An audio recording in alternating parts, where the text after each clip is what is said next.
Chapter का नाम अपना मोशन इन अ प्लेन। अब देखो, यदि इसमें मैं बात करूं तो सबसे पहले दो तीन चीजें तुम्हें पता होनी चाहिए। एक तो इसमें हम बात करेंगे टू डायमेंशनल मोशन, है ना। टू डायमेंशनल मोशन पता है ना क्या होती है। दूसरा हमारे पास में इसमें कौन सी है, प्रोजेक्टाइल। और एक इसके बाद में इसमें एक वेक्टर्स वाला कॉन्सेप्ट और है, वेक्टर्स एडिशन और सब्ट्रैक्शन। ठीक है, तो हम इस पे इतनी ज्यादा चर्चा नहीं करेंगे, मेनली हम ऊपर के दो टॉपिक्स पे ही बात करेंगे। ठीक है, अब ऊपर के जो दो टॉपिक्स पे हम बात कर रहे हैं, इसमें कहानी क्या है। कहानी कोई ऐसी नहीं है कि बहुत बड़ा रॉकेट साइंस है। सिंपल कहानी ये है कि जैसे मान लो तुम्हारे पास में, जब मैं बात कर रहा हूं टू डायमेंशनल मोशन, तो इसका मीनिंग क्या है, इसके दो कोऑर्डिनेट्स चेंज होने चाहिए। कितने कोऑर्डिनेट्स, दो। मतलब कोई भी पार्टिकल की जब मैं पोजीशन की बात करता हूं तो उसके पास कितने कोऑर्डिनेट्स होते हैं, तीन कोऑर्डिनेट्स होते हैं। एक होता है एक्स कोऑर्डिनेट, एक होता है वाई और एक होता है जेड। यदि मेरे पास में कोई भी एक सिंगल कोऑर्डिनेट चेंज हो रहा है तो उसे मैं वन डायमेंशनल मोशन कहता हूं। दो कोऑर्डिनेट्स चेंज हो रहे हैं तो टू डायमेंशनल मोशन, और तीनों कोऑर्डिनेट्स चेंज हो रहे हैं तो उसे हम थ्री डायमेंशनल मोशन कह रहे हैं। बराबर है, आता है, इतना बेसिक है। अब मेन बात क्या है कि मुझे यहां पे टू डायमेंशनल मोशन की बात करनी है, मतलब हमेशा पार्टिकल के दो कोऑर्डिनेट चेंज होंगे। अब वो दो कोई से भी हो सकते हैं, एक्स वाई हो सकता है, एक्स जेड हो सकता है, वाई जेड हो सकता है, एनी। अब मैंने बोला कि यदि पार्टिकल है तो उसकी पोजीशन को मैंने रिप्रेजेंट किया है x I cap plus Y J cap. तो ये कौन से प्लेन में है, ये मोशन कौन सा प्लेन है, एक्स वाई प्लेन है, वाई जेड प्लेन है, एक्स जेड प्लेन है, एक्स वाई। बराबर, एक्स वाई जेड प्लेन के बारे में आइडिया कैसे मिल रहा है मेरे को। देखो, यदि आई कैप है तो उससे मुझे एक्स एक्सिस मिलती है, जे कैप से मुझे वाई और के कैप से मुझे जेड। ये हमारा स्टैंडर्ड नोटेशन है। बराबर, तो मेरे पास में आई कैप और जे कैप है, मतलब मैंने इन दोनों को मिलाया तो मेरे पास में क्या हो गया, कौन सा प्लेन, एक्स वाई प्लेन। अब यहां से कहानी ये है कि यदि मैं यहां पर बात करता हूं तो कहानी सिंपल है कि जो वेलोसिटी लिखी जाएगी वो लिखी जाएगी V X I cap plus we Y J cap, और एक्सेलरेशन जो लिखा जाएगा वो लिखा जाएगा A X I cap plus A Y J cap. बराबर, बेसिक चीजें हैं। और इसके बाद यदि तुम्हें इनको कैलकुलेट करना है तो तुम्हारा वी एक्स क्या होगा, वी एक्स होगा तुम्हारा D X by D T. V Y क्या होगा, D Y by D T. सब चीजें हम कल कर चुके हैं। उसके बाद यदि ए एक्स देखना है तो ये होगा D V X by D T, और ए वाई यदि मुझे देखना है तो ये क्या होगा, D V Y by D T. Vector form में लिखना है तो मैं इस प्रकार से लिखूंगा। और यदि मुझे मैग्नीट्यूड चाहिए तो यहां से मैग्नीट्यूड कितना आएगा, under the root of v x square plus we y square. और यहां से एक्सेलरेशन का मैग्नीट्यूड कितना आएगा, a x square plus A y square. I hope तुम्हें ये सब चीजें आती हैं कि नहीं आती हैं, आती है ना। ओके, तो अब हम क्या करते हैं, एक सवाल करते हैं इस पर बेसिक। ठीक है, एक क्वेश्चन, ताकि हर कॉन्सेप्ट में हम लोग, देखो हमें 2-4 घंटे नहीं बैठना है ना, 2-4 घंटे बैठ के नहीं करना है हमको, 1 घंटे के अंदर में कोशिश करनी है। और मैं जानता हूं 1 घंटे मैं बोल रहा हूं तो 1.5 घंटे ही होगा। खैर, तो मैंने एक एग्जाम्पल लिखा, मान के चलते हैं। ठीक है, अ पार्टिकल, अब तुम चाहो तो क्वेश्चन मेरे साथ में लिख सकते हो, starts moving with speed 4 metre per second along x axis, along x axis. It experiences an acceleration of 2 meter per second square along y direction. Find its position and speed at, late से मैंने बोला t बराबर 1 second, या कुछ और ले लेता हूं, 1 की जगह मैं कुछ और ले लेता हूं, मान लेते हैं 2 सेकेंड ले लेता हूं। अब ये हमारे पास में क्वेश्चन है। ठीक है, ये हमारे पास में है तुम्हारा पहला सवाल। कर सकते हो ना तुम इस सवाल को, अरे कर सकते हो, स्पीड में करके बताओ, फिर मैं इसको एक्सप्लेन करता हूं।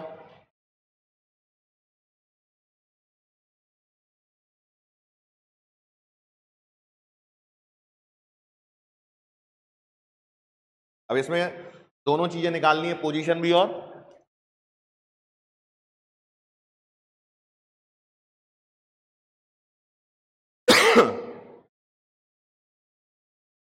अब इसमें बहुत सारी चीजें मैं बताऊंगा एक ही सवाल में, ताकि तुम्हें आइडिया क्लियर हो जाए।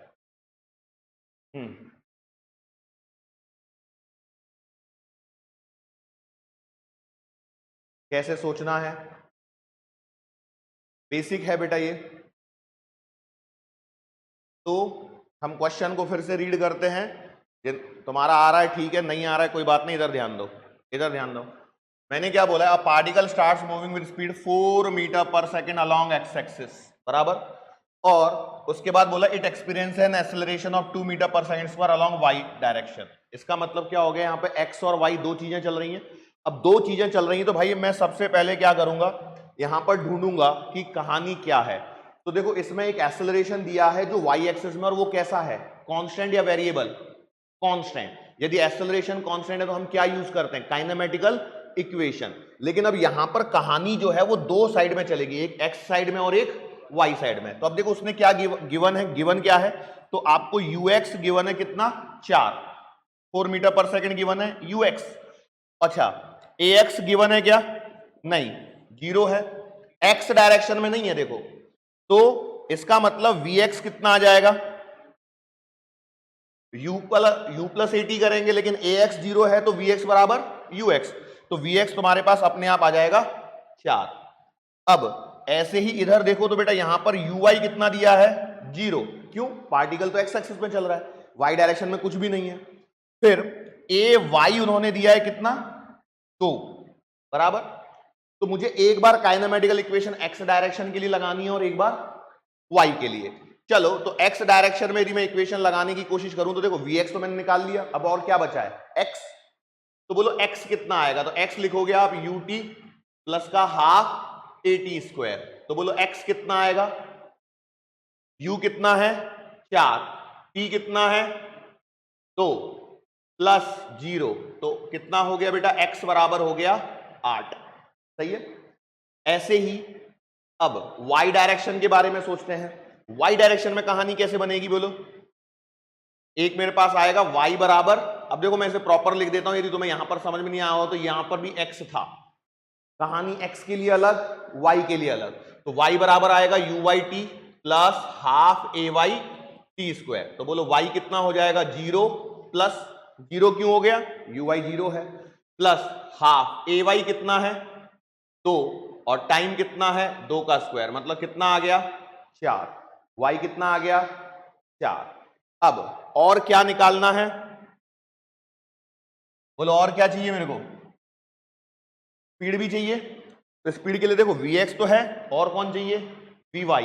तो मेरे पास Vy कितना आएगा बोलो, Uy प्लस का AYT। तो Vy कितना हो गया बेटा, Uy हो गया 0, AY है 2 और ये भी है 2, तो Vy कितना आएगा 4। बोलो ये क्लियर है क्या, कितना क्लियर है। अब ध्यान दो, मेन है समझने पे ध्यान दो बेटा, लिखने की कोई जरूरत नहीं है, आगे बढ़ रहा हूं मैं। तो सुनो, हमारे पास x कितना आया था, देखो x x x x x आया 8 और y आया था 4। तो x है मेरे पास में 8 और y है मेरे पास 4, Vx है मेरे पास 4 और Vy कितना है, बराबर है।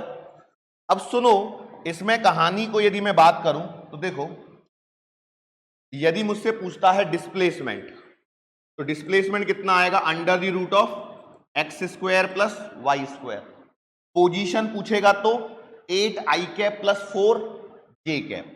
तो बोलो ये कितना आएगा, under the root of 8 square plus 4 square, बोलो कितना आएगा, 64 16 80, मतलब ये आ गया under root 80, that is 4 root. मुझसे पोजीशन पूछेगा तो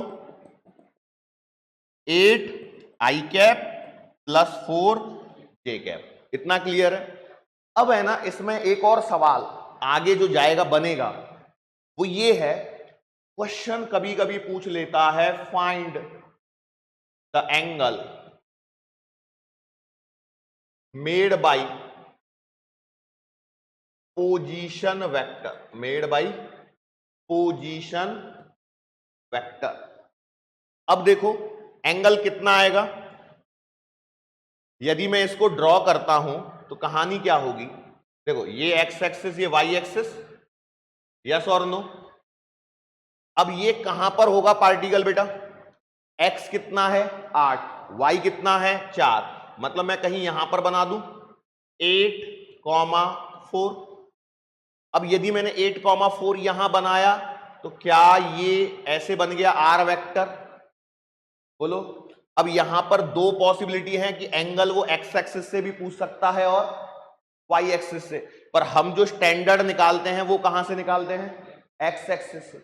अब यदि एक्स एक्सिस से एंगल लिखूंगा तो थीटा कितना आ जाएगा, tan inverse y by x, मतलब कितना आएगा बोलो बेटा, tan इनवर्स 4/8। ये समझ में आ रहा है क्या, तो बोलो थीटा कितना हो जाएगा, tan इनवर्स 1/2।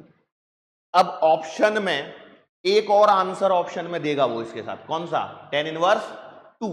क्यों, क्योंकि उसे मालूम है बच्चा जल्दबाजी में 8/4 मारेगा। इसके अलावा जो रिमेनिंग दो ऑप्शन है वो कौन से होंगे वो भी मैं बताता हूं। ये तो हो गया किसके लिए, डिस्प्लेसमेंट निकाला मैंने, पोजीशन निकाली मैंने और एंगल, ये तीन चीजें पूछी जा सकती हैं। इसके अलावा क्या पूछा जा सकता है, इसके अलावा पूछा जा सकता है तुमसे वेलोसिटी वेक्टर, तो कितना आएगा 4i cap plus 4j cap. दूसरी चीज क्या पूछी जा सकती है, स्पीड, बोलो कितनी आएगी, under the root of 4 square plus 4 square, तो ये आएगा 4√2। ये समझ में आता है ना। हाँ, इसके अलावा क्या पूछा जा सकता है, अगेन ये पूछ सकता है angle made by what, velocity, angle made by. तो अब वेलोसिटी के लिए जब मैं देखूंगा तो भैया देखो इसकी भी कहानी कुछ ऐसे ही चलेगी, कैसे, ये एक्स एक्सिस ये वाई एक्सिस, और यहां पर मेरा कहां पर है बेटा 4i कैप 4j कैप, मतलब 4 इधर 4 इधर, मतलब कहीं यहां मान लू मैं, तो क्या ये मेरा बन जाएगा वेलोसिटी वेक्टर कुछ ऐसे, ये कौन है मेरा वेलोसिटी वेक्टर, तो ये वाला एंगल बनेगा थीटा। थीटा की जगह मैं इसे नाम दे देता हूं अल्फा भी, क्यों, थीटा पहले लिखा इसलिए, है ना। अब बोलो अल्फा कितना आएगा, tan inverse vy upon px, तो आंसर कितना आएगा tan इनवर्स 4/4, तो ये आ गया tan इनवर्स 1, मतलब अल्फा आ गया 45 डिग्री। अब यहां पर क्या है ना, यहां पर हुआ ये है कि 4 और 4 आने की वजह से 45 आ गया, अदरवाइज ये भी तुम्हें ऑप्शन में होते, टोटल 4 एंगल ऑप्शन में होंगे, और वो 4 कौन कौन से होंगे, एक तो एक्स और वाई वाले से जो 2 निकलेंगे वो, और एक वी एक्स वी वाई से जो 2 निकलेंगे वो। तो सवाल का पैटर्न क्या है तुम्हें समझ में आया, ये मैंने सवाल जो करवाया ये करवाया कांस्टेंट एक्सेलरेशन वाला। सवाल में क्या था, एक्स डायरेक्शन में मैंने स्पीड दी है, वाई डायरेक्शन में एक्सेलरेशन दी है। अभी पिछले साल या उसके पिछले साल भी एक सवाल आया था रीनीट में, सॉरी रीनीट नहीं, रीनीट तो अब हो रही है नीट में, कि एक कार है, कार में से चलते समय बॉल गिरा देता है। हाँ, तो अब उसमें क्या हुआ देखो, कार की स्पीड मतलब तुम्हारी एक्स डायरेक्शन की स्पीड हो गई, तो क्या दिया तुम्हें ux। अब y डायरेक्शन में ui 0, क्यों, कार ऐसे चल रही है तो तुम्हारा बॉल भी ऐसे ही चल रहा है। अब जैसे ही ड्रॉप किया, इसका मतलब मोशन अंडर ग्रेविटी, तो तुम्हारा ay जो मैंने यहां 2 दिया है वो वहां पे क्या हो गया -g, कितना हो गया -g। तो अगेन पूछा v था, उसमें क्या पूछा था, v पूछा था और a पूछा था, तो बट ऑब्वियस है एक्सेलरेशन तो मोशन अंडर ग्रेविटी हो गई तो g होगा, बट स्पीड कैसे निकलेगी, vx कांस्टेंट रहेगा, क्यों, x डायरेक्शन में कोई एक्सेलरेशन ही नहीं है। और y डायरेक्शन के लिए हम क्या निकालेंगे, vy बराबर uy plus ay into t, क्योंकि 6 सेकंड में पूछा था वहां पे। तो देखो ये पूरा खेल जो है ना लैंग्वेज पे डिपेंडेंट है, मतलब तुम्हें क्वेश्चन पढ़ के लैंग्वेज समझ में आनी चाहिए, कॉन्सेप्ट तो बहुत आसान है, कॉन्सेप्ट में कोई इतनी बड़ी दिक्कत नहीं है कि होगी, लिखना कुछ नहीं है, सिर्फ समझना है बेटा, है ना। नहीं तो लिखने जाओगे तो फिर ये रिकॉर्डिंग 3-4 घंटे हो जाएगी, उतना हमें करना नहीं है। तो मैं यदि बाद में चाहिए तो मैं बोर्ड को छोड़ दूंगा, तुम लिख सकते हो। अब एक और तरह का जो सवाल आता है, एक और तरह का जिसमें एक्सेलरेशन वेरिएबल हो सकता है। अच्छा, मैं एक पहले सवाल पूछता हूं, तुम मुझे बताना इसमें एक्सेलरेशन कांस्टेंट है या वेरिएबल है। मैंने लिखा है कि किसी पार्टिकल का पोजीशन वेक्टर दिया है 2t square plus 3t cube,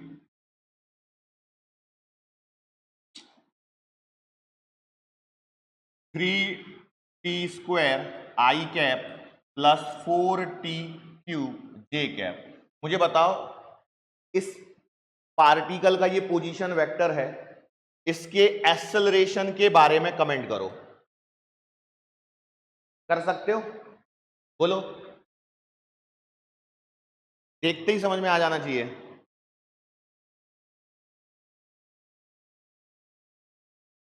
बोलो, कांस्टेंट है या वेरिएबल है?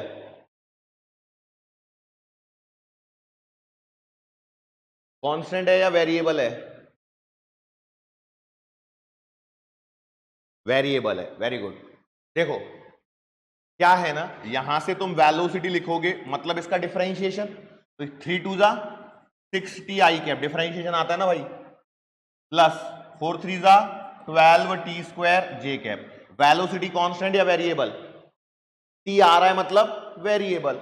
और यहां से एक्सेलरेशन बोलो बेटा कितना आ जाएगा, 6 आई कैप प्लस 24t जे कैप। तो टी आ रहा है मतलब वेरिएबल। हाँ, along the x direction constant है लेकिन वाई डायरेक्शन में वेरी कर रहा है। इतना क्लियर है क्या? अब यहां पर इस तरह के सवालों में भी क्या पूछ लेते हैं, इस तरह के सवालों में पूछ लेते हैं क्वेश्चन कि भैया फाइंड स्पीड एट टी बराबर 1 सेकेंड, या और सवाल पूछ लेते हैं फाइंड एक्सेलरेशन एट टी बराबर 1 सेकेंड। बोल, दोनों सवाल कर सकते हैं कि हम लोग? कैसे हो जाएगा? टी की वैल्यू 1, टी बराबर 1 पे चाहिए ना, तो सीधा बोलो यहां से कितना आ जाएगा, v वेक्टर बराबर बोलो 6 आई कैप प्लस 12 जे कैप। ये क्या है? Velocity vector. और यदि मैं इसका मैग्नीट्यूड निकाल लूं तो क्या मिलेगी? स्पीड। कितनी मिलेगी? 6 स्क्वायर प्लस 12 स्क्वायर, बोलो कितना आएगा बेटा? 36 प्लस 144। फटाफट जोड़ोगे तो कितना आएगा? Under root 180। बोलो इसे मैं क्या लिख सकता हूं?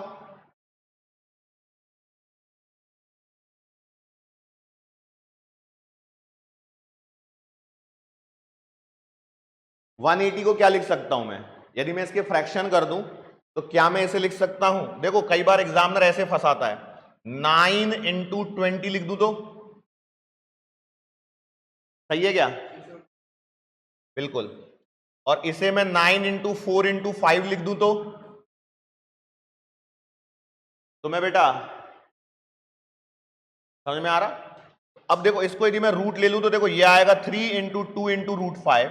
तो कई बार ऑप्शन में ऐसे भी ऑप्शन होते हैं। आ रही है बात समझ में? ये सिर्फ आपके प्रेजेंस ऑफ माइंड को चेक करने के लिए है। क्लियर? अच्छा, दूसरा क्या निकाल सकता था मैं? एक्सेलरेशन। सेम वैल्यू पुट करनी है तो एक्सेलरेशन वेक्टर कितना हो जाएगा t बराबर 1 पर? 6 आई कैप प्लस 24 जे कैप। और एक्सेलरेशन का मैग्नीट्यूड कितना आएगा? 6 स्क्वायर प्लस 24 स्क्वायर। हाँ, तो 6 का स्क्वायर आ गया 36 प्लस 24 का स्क्वायर। बोलना बेटा। हाँ, नहीं आता?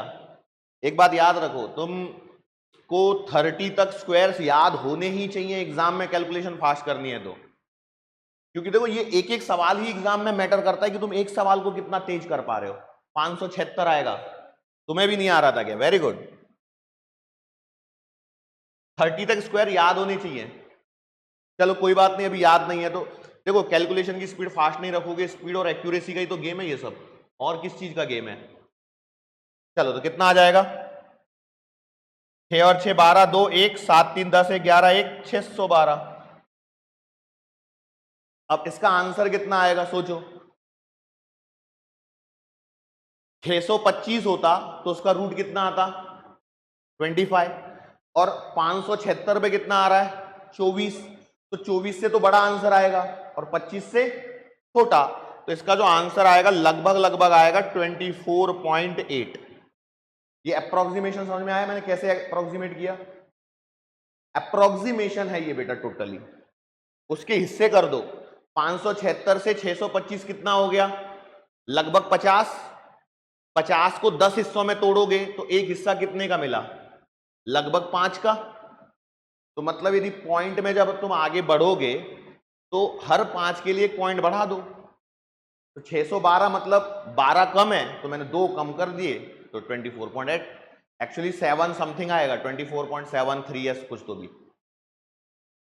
पर हमें सोचना है फास्ट, क्योंकि हमारे 2 ऑप्शन कभी इतने क्लोज नहीं देगा एग्जामिनर कि एक ऑप्शन दे दिया 24.6 और एक दे दिया 24.7, ऐसा नहीं करेगा। एग्जामिनर को मालूम है कि हमें क्या आप चाहिए, तो ऑप्शन होने की प्रोबेबिलिटी क्या है, हाँ 24.8 और 23.8 ये हो सकते हैं।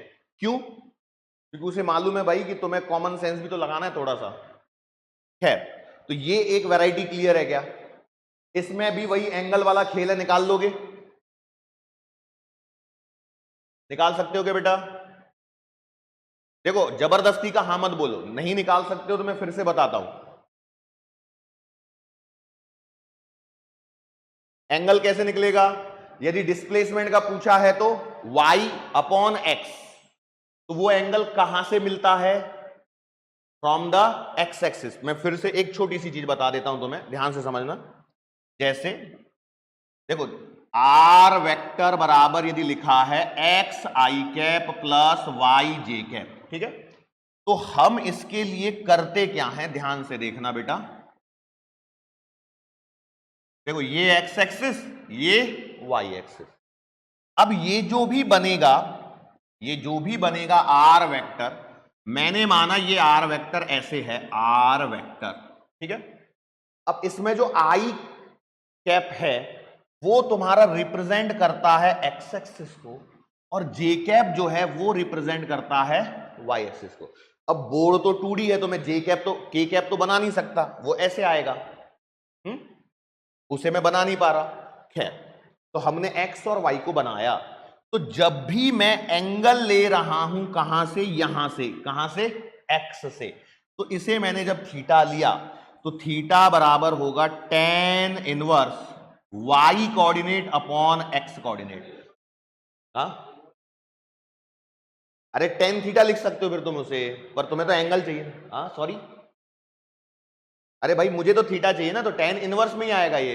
देखो ये एक्चुअली कहानी पता है क्या है, इसकी एक्चुअल कहानी है कि देखो इस पॉइंट के जो कोऑर्डिनेट लिखूंगा तो ये x और ये y, तभी तो इसके कोऑर्डिनेट x, y बनेंगे। ये बन गया तुम्हारा एक राइट एंगल ट्राइंगल, ठीक है, जिसमें ये एंगल है थीटा, ये वाली साइड है x और ये वाली साइड है y। तो यहां पर tan थीटा क्या बनेगा, परपेंडिकुलर अपॉन बेस, तो थीटा कितना हो जाएगा, tan inverse y upon x।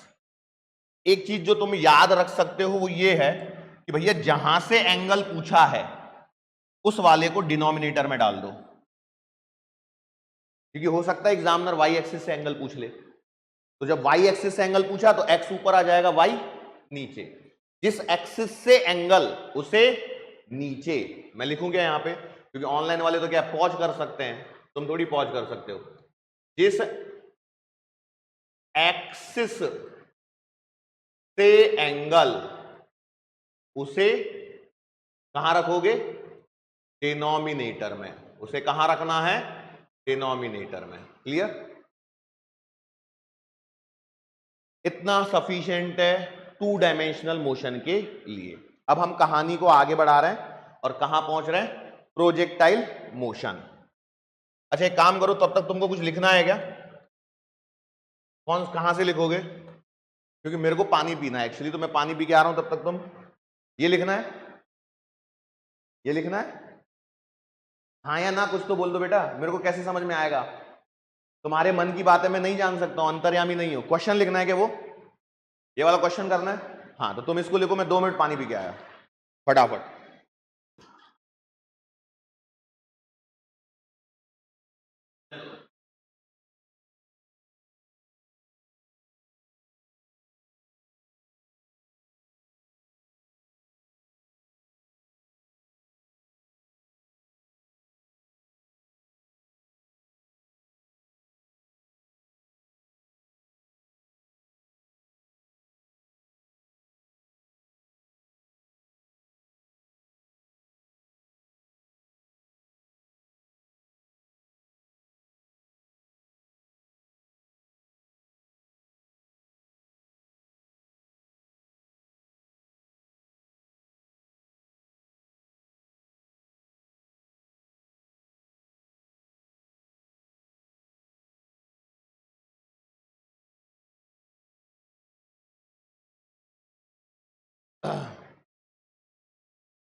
Now अब हम यहां से आगे बात कर रहे हैं बेटा प्रोजेक्टाइल मोशन। किसकी बात कर रहे हैं? Projectile motion. अब देखो प्रोजेक्टाइल मोशन में मेनली 3 तरह के केसेस चलते हैं। एक होती है ऑब्लिक प्रोजेक्टाइल। ऑब्लिक प्रोजेक्टाइल में हम क्या करते हैं, ग्राउंड पे खड़े रहते हैं और एक ऑब्जेक्ट को किसी एंगल पर थ्रो करते हैं। ठीक है, ग्राउंड पे खड़े रहते हैं और एक एंगल पे किसी ऑब्जेक्ट को थ्रो करते हैं। अब यदि मैं बोल रहा हूं कि ऐसा हो रहा है, इसके बाद सेकंड नंबर पे जो आता है वो आता है कि हम एक टावर पे खड़े हो जाते हैं और किसी ऑब्जेक्ट को हॉरिजॉन्टल थ्रो करते हैं। हॉरिजॉन्टल, तो वो फिर से पैराबोलिक पाथ लेते हुए जाता है। ठीक है, और तीसरी कहानी जो होती है वो होती है projectile motion on an incline plane. अब वो ऐसा है कि यदि उसको तुम करने जाओगे अभी के लिए, हालांकि पेपर का जिस हिसाब से लेवल मुझे लग रहा है रीनीट में आने वाला है, यदि उनको डालना है ना तो वो वहां से डाल भी दिया ना सवाल, तो होने वाला तो नहीं है तुम लोगों से। क्यों पता है? टाइम कंस्ट्रेंट है, क्योंकि projectile motion on an incline plane के सवालों में लगता है टाइम ज्यादा कंपेयर टू ये नॉर्मल सवालों में, तो वो छोड़ना ज्यादा अकलमंदी है रादर देन दिमाग लगा के करना है। तो हम सबसे पहले बात कर लेते हैं ऑब्लिक प्रोजेक्टाइल मोशन। देखो ऑब्लिक प्रोजेक्टाइल मोशन की जब मैं बात कर रहा हूं तो यहां पर भी कहानी वही है बेटा। कौन सी वाली? ये एक 2 डायमेंशनल मोशन है। कैसे 2 डायमेंशनल मोशन है? तो देखो हम कर क्या रहे हैं, यहां पर ग्राउंड पर खड़े हैं। ठीक है, यहां पर मैं ग्राउंड पे खड़ा हूं, यहां पर मैं इनिशियली बात करता हूं, यहां से मैं किसी ऑब्जेक्ट को u वेलोसिटी देता हूं और एंगल थीटा पे क्या करता हूं, प्रोजेक्ट। जब मैं ऐसा कर रहा हूं तो भैया ये ऑब्जेक्ट गया इस प्रकार से और यहां पर, ठीक है, कहां तक पहुंच गया भाई? यहां पर ग्राउंड पे पहुंच गया। कहानी बिल्कुल वही है कि इसके क्या होंगे, 2 कंपोनेंट। u के 2 कंपोनेंट होंगे, एक होगा ux along the x axis u cos theta, और एक होगा अलोंग द y एक्सिस जो होगा uy बराबर u sin थीटा। इतना क्लियर है? अब यदि इतना क्लियर है तो अब हमें क्या करना है, इसके पैरामीटर्स हमें एक बार बना लेने हैं। तो देखो ux बराबर क्या होगा, u cos थीटा, ax बराबर क्या होगा, 0, sx बराबर होगा x, क्योंकि किसी भी समय t पर पार्टिकल कहीं ना कहीं तो पहुंचेगा। और क्या रह गया, vx, ये क्वेश्चन मार्क है यहां पर, अभी मैं बताऊंगा उसके बाद। और टाइम में x और y कुछ नहीं होता है, टाइम सेम होता है। सिमिलर वे में u y बराबर क्या होगा, u sine theta, a y बराबर क्या होगा, माइनस g होगा, एस वाई बराबर क्या होगा, मैंने माना y, यहां पर तुम्हारा वी वाई फिर से अननोन है। तो काइनेमेटिकल इक्वेशंस को हम यूज करेंगे। मान लेता हूं कि पार्टिकल t समय पर कहीं यहां है, तो इस जगह जो इसके कोऑर्डिनेट्स होंगे वो होंगे x, y, साथ ही साथ में इसकी वेलोसिटी होगी ये p वेक्टर, जिसके फिर से 2 कंपोनेंट हमारे पास में बनेंगे। और वो 2 कंपोनेंट क्या होंगे, एक इधर होगा vx और एक इधर होगा Vy बराबर। मैं मान लेता हूं ये यहां से एंगल बना रहा है अल्फा। तो अब तुम्हारा ये सब कुछ पड़ा हुआ है, तो उस बेसिस पर तुम मुझे बताओ Vx और Ux में क्या रिलेशन, सेम या कुछ अलग? सेम। क्यों? Ax क्या है तुम्हारा? 0। अब सोचो यहां पर असर्शन रीजन का क्वेश्चन बन सकता है। कैसे? In projectile motion component of velocity in horizontal direction remains same या कांस्टेंट। रीजन क्या होगा? रीजन क्या होगा? Acceleration is 0 in x direction, इसीलिए हुआ ना। यदि वो 0 नहीं होता तो क्या होता? वेरिएबल आ जाता। खैर, पॉइंट क्लियर है। अब यहां पर जो चीजें हैं, पार्टिकल यहां से शुरू हो रहा है तो मैंने इसे नाम दिया है ओरिजिन। पार्टिकल यहां पर पहुंचेगा t बराबर कैपिटल T समय में, जिसे हम क्या नाम देंगे? Time of flight. यहां पर इसके जो कोऑर्डिनेट्स होंगे वो होंगे r,0। r,0। कैपिटल R का मतलब क्या है? रेंज। और y कोऑर्डिनेट 0। तो देखो क्यों? y डायरेक्शन में डिस्प्लेसमेंट 0 है। y डायरेक्शन में डिस्प्लेसमेंट 0 है। एक और चीज पार्टिकल के लिए यहां पर और ध्यान दो, ये पॉइंट है कौन सा? H max. कौन सा पॉइंट है? H max. यहां पर t बराबर होगा t/2 और इस जगह पर जो कोऑर्डिनेट्स होंगे वो होंगे r/2, H max. H max क्या है? Maximum height of the projectile. तो अब तुम्हें ये फॉर्मूले पता है? नहीं पता है तब भी मैं एक बार रिवाइज करा ही देता हूं, क्योंकि सब चीज तो पता है तुम्हें, बस एक बार हमें रिवीजन करना है। तो भैया पहला पॉइंट, टाइम ऑफ फ्लाइट, जिसे आप 2u sin theta upon g कहते हो, है ना? पर इसे याद रखिएगा 2uy upon ay। I hope तुमने इसी फॉर्मेट में याद किया होगा। ऐसे पढ़ाया था तुमको? क्योंकि देखो तुम मेरे लिए नए पढ़ रहे हो तो मुझे नहीं मालूम तुम्हें क्या पढ़ाया था। दूसरा, रेंज। रेंज से पहले मैं मैक्सिमम हाइट लिख देता हूं। हाँ, वहां पे होंगे ना, देखो ना। हाँ, एच मैक्सिमम का फॉर्मूला तुम्हें बताया होगा u² sin square theta upon 2g।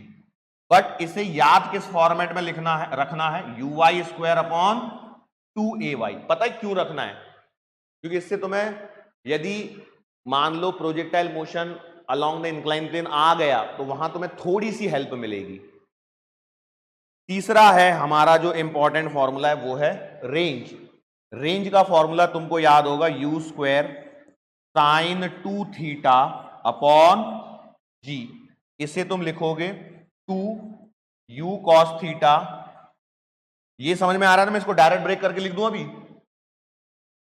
2ux uy upon ay। कौन सी चीज नई थी भाई?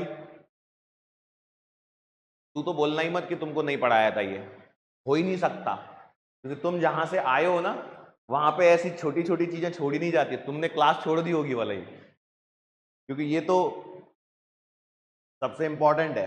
अब क्या है ना, देखो ये रिकॉर्डिंग हो रही है इसलिए मैं नाम नहीं ले रहा तुम्हारे, क्योंकि देखो हम जानते हैं ना उनके बारे में। इतना बड़ा क्लास है तो वो थोड़ी वहां पे टीचर इन छोटी छोटी चीजों को इग्नोर करेंगे। खैर, अब ये रेंज के बाद में यहां पर कुछ छोटे छोटे से कॉन्सेप्ट और चलते हैं। देखो क्या, तुमने यदि ध्यान दिया होगा तो देखो T जो है, T प्रोपोर्शनल है uy के, है, और H मैक्स किसके प्रोपोर्शनल है? uy² के। तो क्या कहीं ना कहीं मैं यहां से ये कह सकता हूं कि H मैक्स प्रोपोर्शनल हो जाएगा T² के? इसका मतलब पता है क्या है? जिसके लिए टाइम ऑफ फ्लाइट ज्यादा होगी उसकी हाइट ज्यादा होगी। तुमको सवाल कराए होंगे तुम्हारे क्लासेस में कि ऐसे डायग्राम बना के, तो किसका टाइम ऑफ फ्लाइट ज्यादा है एटसेट्रा। खैर, तो जिसका टाइम ऑफ फ्लाइट ज्यादा उसकी हाइट भी ज्यादा।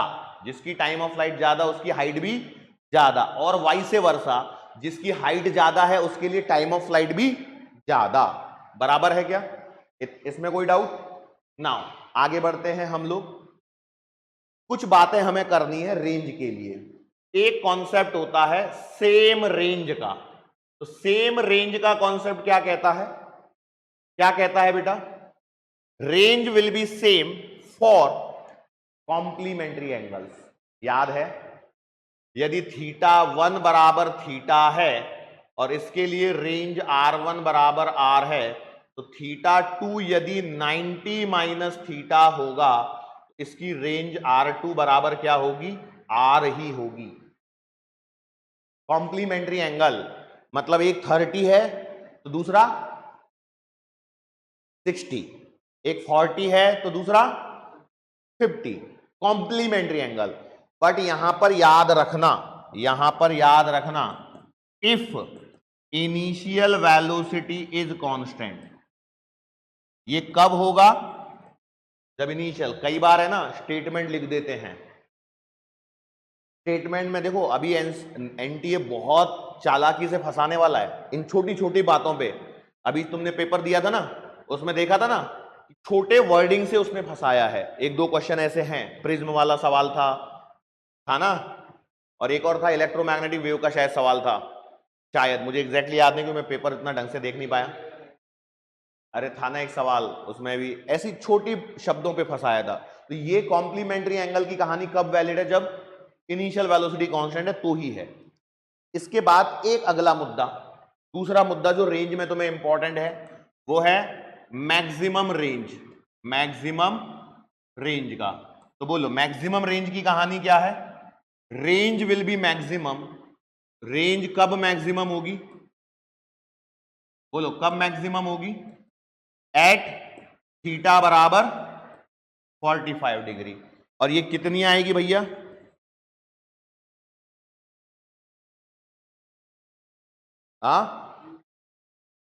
यू स्क्वायर बाई जी, बिल्कुल यू स्क्वायर बाई जी। देखो मैंने यहां पर कुछ भी नहीं लिखा है एक्स और वाई। क्यों? देखो थीटा को मैंने 45 डिग्री लिखा, इसका अर्थ साइन 2 थीटा, तो साइन 90 डिग्री 1 हो गया, वहीं से किया है। चलो इसके बाद एक चीज और, जैसे मान लो मेरे पास में एक क्वेश्चन है,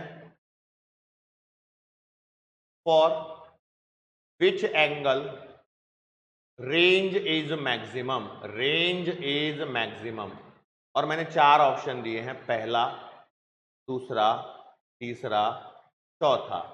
मान के चलो मैंने एंगल दिए हैं 42 डिग्री, 44 डिग्री, 47 डिग्री और 49 डिग्री। बोलो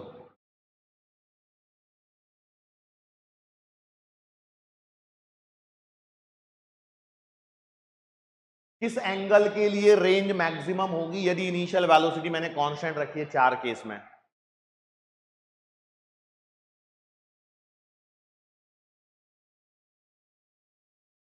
एनसीईआरटी खोल के देखना, उसमें एक चीज और लिखी होगी कॉम्प्लीमेंट्री एंगल के साथ में, 45 minus theta, 45 plus theta, Galileo का स्टेटमेंट। खैर वो अलग बात है, पहले तुम इस पे बताओ इसका आंसर क्या आएगा। मैडम बोलो, इसमें तुम सॉल्व क्या करोगे? देखते ही आंसर देना भाई। सॉल्व क्या करना है इसमें? तुम कैसे सॉल्व कर लोगे? तुम्हारे पास 42 44 क्या आएगा तुम्हारे पास? तुम्हें वैल्यू पता है? तो फिर सॉल्व क्या करना है? देखते ही आंसर देना है। याद रखना, angle closer to 45, angle closer to 45 degree. हाँ बोला था तुमने, तो मेरे को सुनाई नहीं दिया था कुछ भी। तुम्हें पता था बेटा? 44 बोलने वाली थी, अरे वाह। देखो 45 डिग्री पे सबसे ज्यादा रेंज होगी, उसके बाद दो कॉम्प्लीमेंट्री एंगल 44 46, इधर कम करते चले जाओ, इधर बढ़ाते चले जाओ, 47 42 48 41 49 40 50। इन पे तो सेम रेंज है, 45 पे मैक्सिमम है। आई होप बेसिक चीजें हैं, कोई दिक्कत नहीं होगी। अच्छा, इसी सवाल में यदि मैं तुमसे पूछूं टाइम ऑफ फ्लाइट किसका ज्यादा होगा, अब बोलो।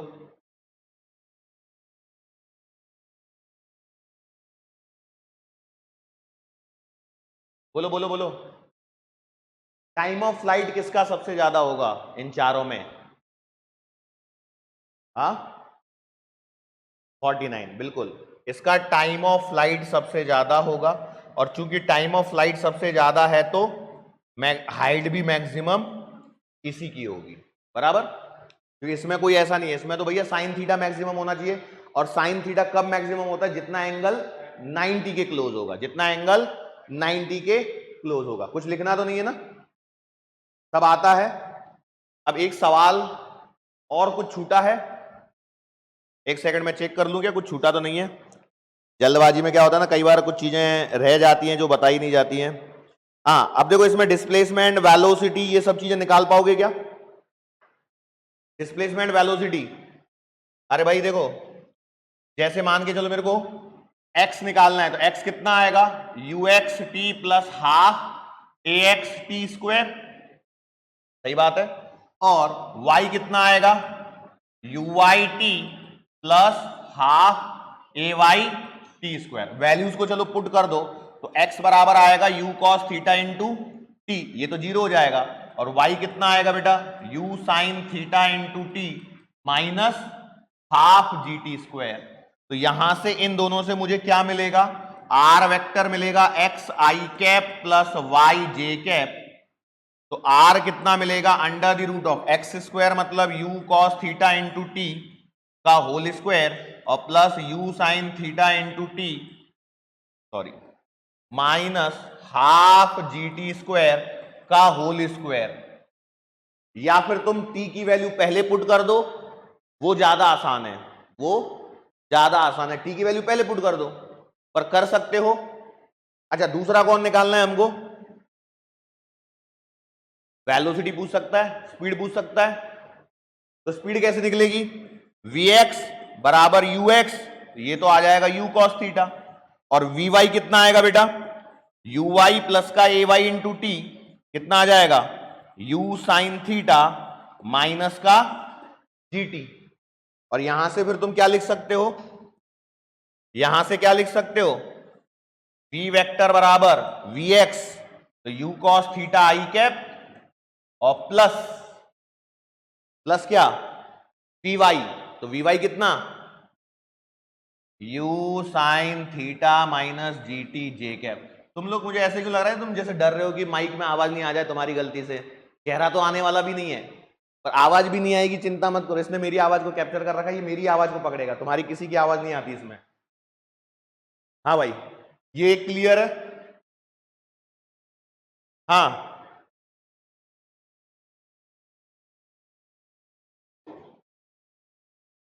और कुछ एक चीज ध्यान से मान लेता हूं, ये मैंने बोला है u वेक्टर बराबर दिया गया है 3i cap plus 4j cap. तो क्या होगा बेटा? ये पार्टिकल कुछ ऐसा पैराबोलिक पाथ बनाएगा, बनाएगा। मेरा सवाल क्या है? मेरा सवाल ये है कि यहां पर ये ऐसे आएगा तो v वेक्टर कितना होगा, बोलो। हाँ, ये दिया है ना 3i cap plus 4j cap, बोलो। यदि u वेक्टर तुम्हारे पास गिवन है 3i cap plus 4j cap, तो तुमसे पूछा है v वेक्टर, कुछ भी नहीं दिया डेटा बीच में, कितना आएगा? भाई देखो, x कोऑर्डिनेट तो चेंज ही नहीं होता, तो v वेक्टर में 3i कैप तो आएगा ही आएगा। और y कोऑर्डिनेट क्या हो जाएगा इस जगह? उल्टा, वहां ऊपर जा रहा है यहां नीचे आएगा, तो माइनस 4j कैप। नहीं आया तो यहां ध्यान दो, ये 3i cap plus 4j cap का क्या मतलब है, इधर 3 है और इधर 4 है, तो जब ये यहां पर ग्राउंड से टकराएगा तो क्या ये 3 एज इट इज रहेगा और 4 नीचे आ जाएगा? That's it. बोलो भाई, कोई परेशानी वाली बात है क्या? नहीं ना? हाँ, इक्वेशन ऑफ ट्रेजेक्टरी रह गई, याद है इक्वेशन ऑफ ट्रेजेक्टरी? अच्छा, इक्वेशन ऑफ ट्रेजेक्टरी क्या होती है? ऐसी इक्वेशन जो पाथ को रिप्रेजेंट करती है, उसमें एक्स वाई और जेड होते हैं, या सिर्फ एक्स वाई भी हो सकता है, टी नहीं होता है, टाइम नहीं होता है, याद है? नहीं ना? अच्छा, इसकी इक्वेशन याद है क्या प्रोजेक्टाइल मोशन की? y equal to X tan theta minus G X square upon 2u square cos square theta. ये क्या है? पैराबोला की इक्वेशन है। इसका दूसरा फॉर्मेट कौन सा है? y बराबर एक्स टेन थीटा कॉमन ले लें तो 1 माइनस एक्स अपॉन आर। बोलो, याद है क्या? क्या बोल रहे हो?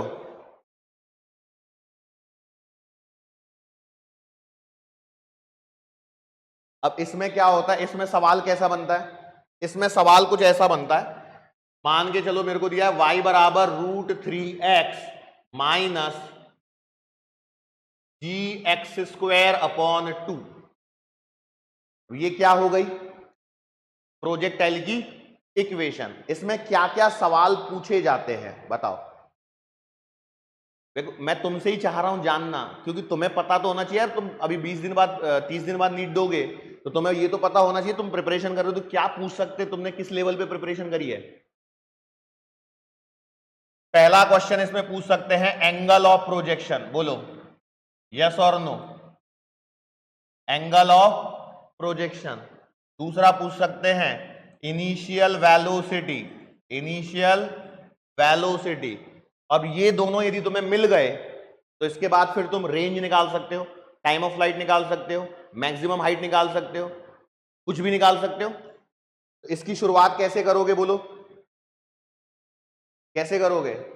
इस इक्वेशन को इस इक्वेशन को इनसे कंपेयर करो। कंपेयर करने से क्या मिलेगा देखो, टेन थीटा बराबर √3, टेन थीटा बराबर √3, तो थीटा बराबर कितना आएगा? 60 डिग्री। टेबल याद है क्या? 1030 1/√3, 1045 1, 1060 √3। दूसरा, अब देखो ऊपर जी एक्स स्क्वायर, इधर भी जी एक्स स्क्वायर, तो किसका कंपैरिजन होगा? 2 और इसका, तो ये कितना आएगा भैया? 2u square cos square theta बराबर 2। कैंसलेशन कर दूं मैं? 2 से 2 कैंसल, u स्क्वायर। अब यहां पर देखो कॉस थीटा कितना है? 60, तो कॉस 60 कितना? 1/2। Very good. 1/2 का स्क्वायर बराबर 1, तो u स्क्वायर बराबर 2 स्क्वायर, तो u कितना आ गया? 2। अब तुम्हें u पता है, थीटा पता है, क्या तुम रेंज निकाल सकते हो? अरे रेंज निकल जाएगी। फिर मैक्सिमम हाइट निकाल सकते हो, टाइम ऑफ फ्लाइट निकाल सकते हो, अरे हर चीज निकल जाएगी अब तो। क्यों? u और थीटा तुम्हें पता है, तो अब तो प्रोजेक्टाइल में कुछ बचा ही नहीं है कि कुछ बच गया। बोलो यस और नो। सही बात है ना? और इंपॉर्टेंट देखो, कॉन्सेप्ट के साथ में मैं सवाल करवा रहा हूं, भले ही मैं उन्हें लिखवा नहीं पा रहा हूं क्योंकि लिखवाने के लिए इतना टाइम नहीं है मेरे पास, पर कॉन्सेप्ट तो रिकॉलिंग हो रही है पूरी, फास्ट रिवीजन है ये। इसमें हम ये नहीं कर सकते दिन भर बैठ के कि प्रोजेक्ट फिजिक्स ही थोड़ी पढ़ना है तुम्हें। अरे दिन भर फिजिक्स पढ़ोगे क्या तुम? केमिस्ट्री भी है, बायो भी है, वो भी तो देखनी है एग्जाम के लिए कि मैं फिजिक्स वीक है, फिजिक्स वीक है, इसके लिए दिन भर फिजिक्स पढ़ रहे हैं और उधर पता लगा केमिस्ट्री और बायो में ही विकेट उड़ गई। ऐसा नहीं होना चाहिए। चलो, एक सवाल मैं पूछता हूं तुमसे। क्वेश्चन है, a person can throw an object 100 metre long. ठीक है, अब इसके अंदर में बनते हैं दो सवाल। ये तो एक स्टेटमेंट है। पहला सवाल ये है, how high he can throw same object. और दूसरा सवाल बनता है, maximum height attained by, maximum height attained by object. दोनों में डिफरेंस समझ में आया है या नहीं आया है? पहले तो ये बताओ, दोनों का मीनिंग क्या है?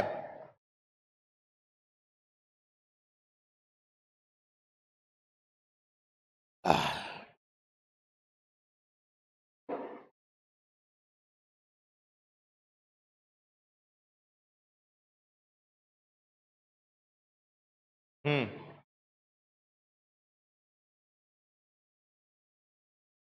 ओरल सवाल है ये, ओरल। याद होना चाहिए। तुम्हें नीट की तैयारी करनी है, तुम जेई वाले नहीं हो। देखते ही बताना चाहिए था। पहला वाला 25 और दूसरा वाला, पहला वाला 25, दूसरा वाला 400। भाई क्या कर रहे हो? इतना गलत तो नहीं होना चाहिए। दोनों ही गलत है वैसे तो। सुनो, a person can throw an object 100 metre long, इसका मतलब पता है ये चीज क्या है? आर मैक्सिमम है। ये क्या है? तो देखो, जब वो पूछ रहा है ना हाउ हाई कैन थ्रो, कितना ऊंचा फेंक सकता है, तो ऊंचा फेंकेगा तो ऐसे फेंकेगा। तो इसका आंसर आता है आर मैक्सिमम बाई 2। और जब वो ये पूछे मैक्सिमम हाइट अटेन्ड बाई, मतलब वो फेंक चुका है ऑलरेडी, अब उसमें हाइट बतानी है, तो ये आती है R/4। मतलब तुम्हारा इसका आंसर कितना आएगा? 50 और इसका 25। अब सॉरी, मैक्स हाइट का ही याद है। मैं बताऊं तुम्हें, दोनों क्वेश्चन में समझा ही नहीं था एग्जैक्टली क्या हुआ है ना। समझा था क्या? नहीं ना, कि दोनों क्वेश्चन अलग अलग हैं वो। क्यों बताऊं? क्योंकि तुमने मैक्सिमम ये वाले सवाल देखे हैं, how high he can throw वाले, शायद या फिर ये वाले देखे होंगे। दोनों में से कोई एक देखा है, पर तुम्हें अभी तक ये पता ही नहीं था कि ये दो अलग अलग होते हैं। देखो, इसमें कोई बुरी बात नहीं है, हमें क्विक रिवाइज करना है। तो मेरी कोशिश ये है कि कोई छोटी भी चीज छूटनी नहीं चाहिए। हो सकता है छूट भी जाए, पर कोशिश तो मैं यही करूंगा ना कि कवर करा दूं करके, क्योंकि हमें इंपॉर्टेंट पोर्शन को क्विकली रिवाइज करना है। चलो, इतना क्लियर है? लिख ले भाई, ये जरूरी है, लिख लो। तुम साथ में लिख रहे हो क्या?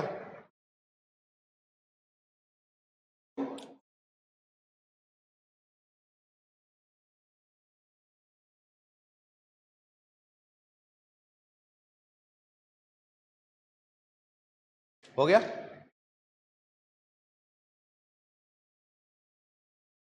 अब अगली चीज, एंगल है तुम्हारा, एंगल ऑफ प्रोजेक्शन θ1 पे। जब तुम्हारा एंगल ऑफ प्रोजेक्शन θ1 बराबर थीटा है, तो रेंज मेरे पास में दे रखी है R1 बराबर R। ठीक है, अब ध्यान से समझना। और इस समय तुम्हारा टाइम ऑफ फ्लाइट है T1 और मैक्सिमम हाइट है H1। दूसरा, जब मेरा एंगल θ2 बराबर 90 माइनस थीटा है, तो रेंज क्या होगी? क्या R2 बराबर भी R होगा? भाई देखो, कॉम्प्लीमेंट्री एंगल बना दिया, पहला थीटा है तो दूसरा 90 माइनस थीटा, तो रेंज तो सेम होगी। मेरा सवाल यह है कि यदि ये टाइम ऑफ फ्लाइट T2 है और इसकी मैक्सिमम हाइट H2 है, तो इनमें क्या रिलेशंस हैं? रिलेशन तुम्हें बताना है T1, T2 एंड R में, और दूसरा रिलेशन बताना है तुम्हें H1, H2 एंड R में। रिजल्ट याद होने चाहिए बेटा।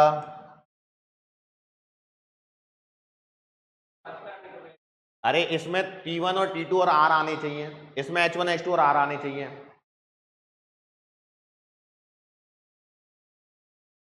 तुम शायद सवाल नहीं समझे मेरा, सवाल मैं पूरा लिखूं क्या फिर? देखो कहानी ये है, एक पार्टिकल है, उसको मैंने स्पीड दे दी कुछ तो भी, एंगल ऑफ प्रोजेक्शन था थीटा, रेंज आई मेरे पास R, और उसका टाइम ऑफ फ्लाइट है T1। अब मैंने एंगल ऑफ प्रोजेक्शन को चेंज किया और कॉम्प्लीमेंट्री एंगल बना दिया। अब एंगल यदि कॉम्प्लीमेंट्री है तो रेंज तो अभी भी सेम आएगी, लेकिन इस बार मेरा टाइम ऑफ फ्लाइट है T2। तो अब सवाल यह है T1 T2 और R में कोई रिलेशन एग्जिस्ट करता है क्या, और करता है तो वो क्या होगा? मैं तुम्हें डायरेक्ट बता दूं अभी, क्योंकि हम इतना टाइम नहीं देंगे। T1 into T2 will be equal to 2R upon G, और दूसरा जो इसमें रिलेशन आएगा, R will be equal to 4 times under root H1 H2। जैसे तुमको ये रिलेशन याद है क्या, मेरे से वो छूटा था तुमसा, tan थीटा बराबर 4H अपॉन R। इसमें सवाल किए होंगे ना, यदि मैक्सिमम हाइट और रेंज सेम है तो एंगल ऑफ प्रोजेक्शन कितना होगा?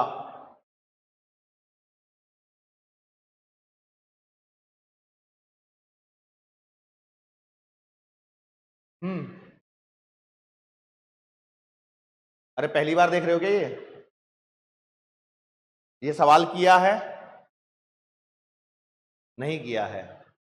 रिजल्ट लिख लो, रिजल्ट लिख लो, क्योंकि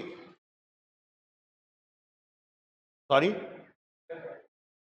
दिखाओ, करवाया होगा यार तुमको। हाँ हाँ यही है, तो यही तो मैं पूछ रहा था। एक इक्वेशन में तीनों कैसे आ जाएंगे? आ ही नहीं सकते।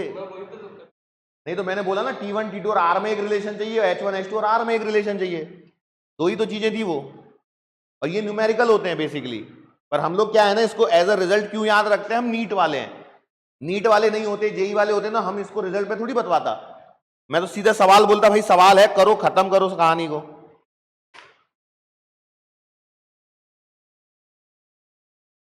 देखो प्रोजेक्टाइल में इसमें तो लगभग इतनी ही चीजें हैं, इससे ज्यादा नहीं आएगा। अब इसके बाद बचता है हॉरिजॉन्टल प्रोजेक्टाइल। भाई इतना टाइम इतना हो गया क्या? हाँ नहीं, लेट चालू तो क्या हम लोगों ने किया है, इसलिए चाय मेरी सबसे बड़ी समस्या है। देखो भाई, मेरे को सुबह चाय नहीं मिलती, मेरा दिमाग नहीं चलता, मेरे को चाय चाहिए, उसके बाद फिर दिन की शुरुआत। हम 7 बजे से चालू हुए थे, 8:30 पे आ गए।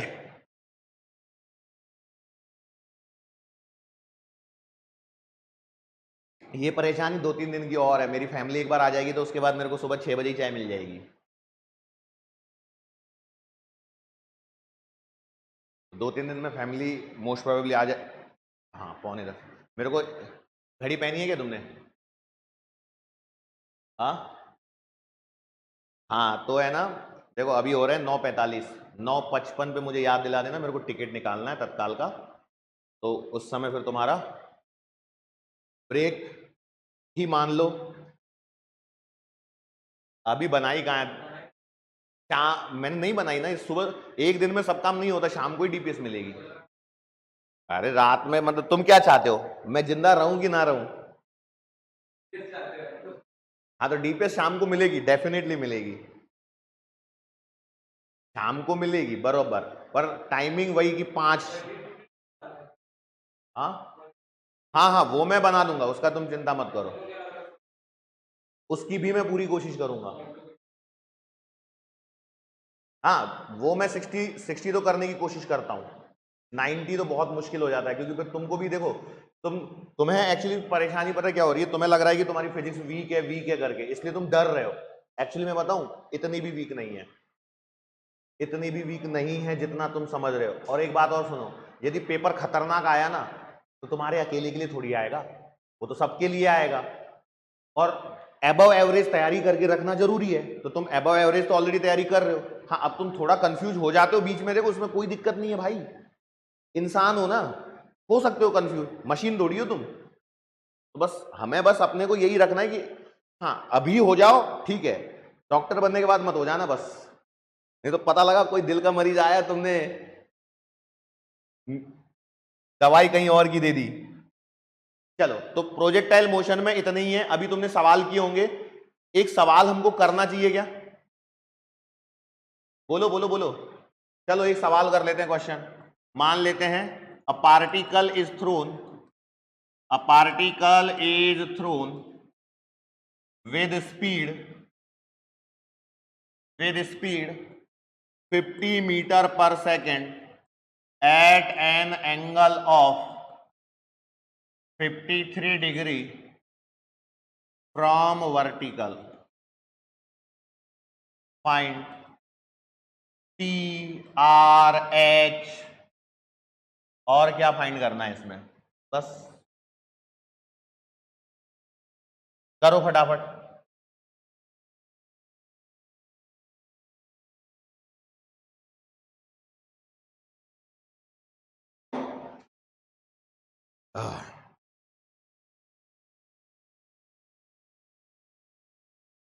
अब मैंने भी ये सवाल इसलिए लिख दिया क्योंकि अपना 2-3 मिनट तो इसमें जाएगा ही जाएगा, और एक दो सवाल और बताता हूं तुम्हें।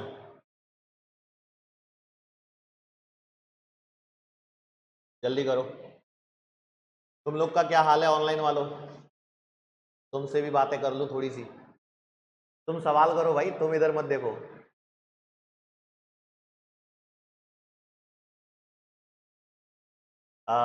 अमर सर फिजिक्स, क्या हुआ?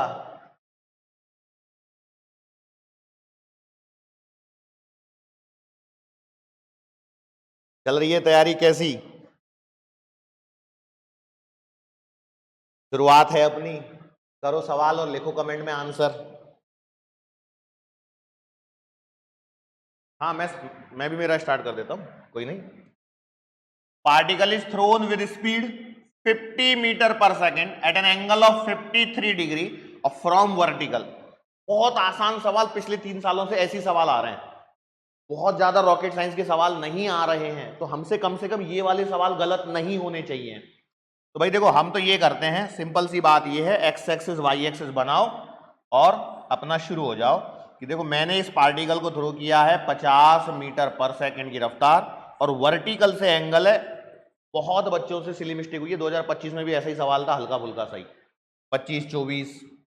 अब कहानी पता है क्या है कि भाई देखो, ये जाएगा कुछ ऐसे, मैं ये बोलता हूं ये 53 डिग्री है, मतलब ये वाला 37 डिग्री होगा क्या?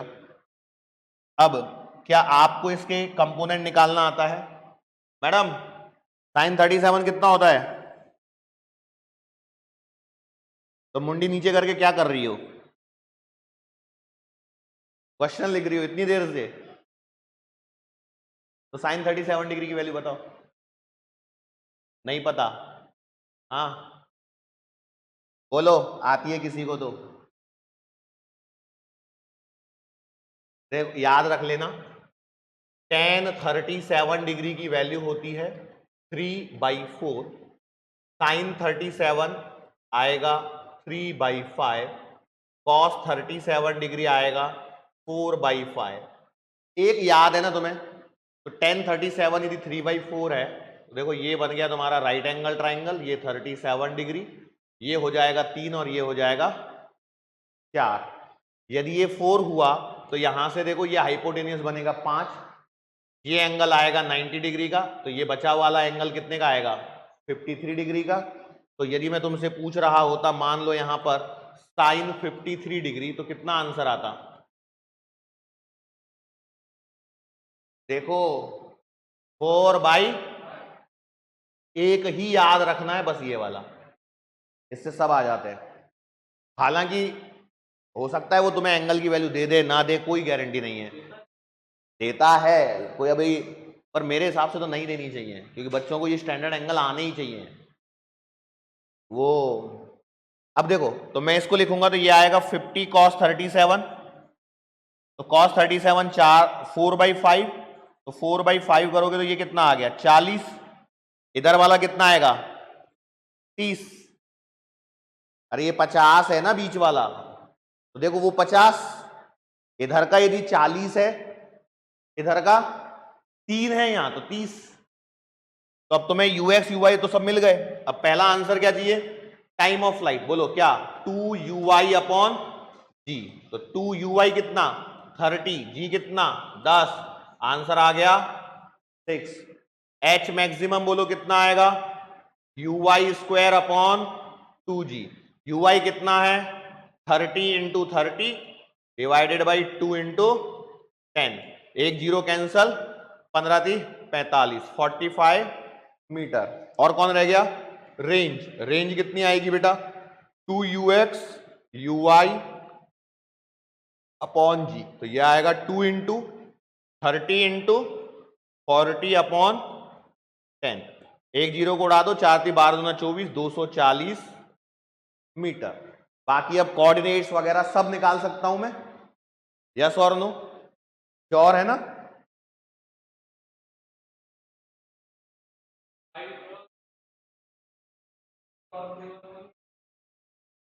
tan theta equal to 4H upon R, वही तो है।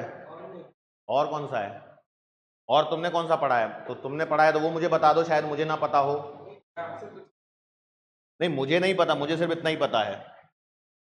अच्छा एक सेकंड रुकना, तुम्हारी नोटबुक दिखाओ, हाथ हटाना। वो दीवार से टक्कर वाले सवाल हैं क्या ये, वो कोफिशिएंट और रेस्टिट्यूशन वाले सवाल तो नहीं करवाए इसमें, नहीं ये तो नॉर्मल ही है ना। हाँ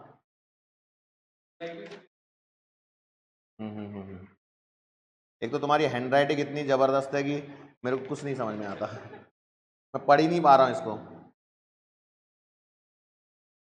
ठीक है, मतलब तुम खुद समझ लो, यही बहुत अच्छी बात है।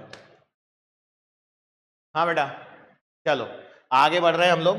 अब देखो हॉरिजॉन्टल प्रोजेक्टाइल मोशन में क्या कहानी है, हॉरिजॉन्टल प्रोजेक्टाइल मोशन, यहां पर कहानी क्या है बोलो।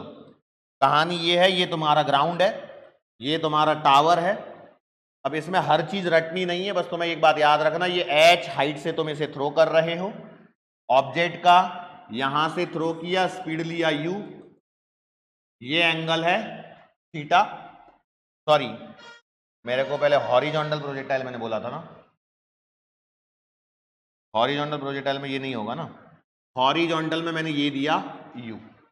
कहानी क्या आएगी, ये ऐसे जाएगा और ऐसे टकराएगा ग्राउंड पे, बोलो बात सही है। पैरामीटर पे आ जाओ तुम, सिंपल स्ट्रेट फॉरवर्ड, बोलो ux बराबर कितना होगा u, ax बराबर 0, बाकी सब निकल जाएंगे। फिर इधर ध्यान दो, uy बराबर 0 और ay बराबर -g, दैट्स इट। इसके बाद तुम हर चीज को कैलकुलेट कर सकते हो। यदि मैं यहां पर बोलूं कि इस जगह तुम पहुंच गए t बराबर कैपिटल T समय में, तो ये टाइम कितना आएगा, √2h upon g। Normal tower से ड्रॉप करने वाला सवाल है ये, बराबर। रेंज कितनी आएगी, ये रेंज, तो ये r बराबर आएगा तुम्हारा u इंटू टी। क्यों, हॉरिजॉन्टल डायरेक्शन में वेलोसिटी कांस्टेंट, टाइम यहां तक लग रहा है, इतना बेसिक चीजें आती हैं तुम्हें। नाउ नेक्स्ट क्या है, इसकी इक्वेशन ऑफ ट्रेजेक्टरी, y बराबर, अरे यार हाँ, अरे एक चीज तो तुम बता दो, तुम क्या ब्लैंक हो गए हो क्या पूरे एग्जाम पूरे, बोलो बोलो बोलो।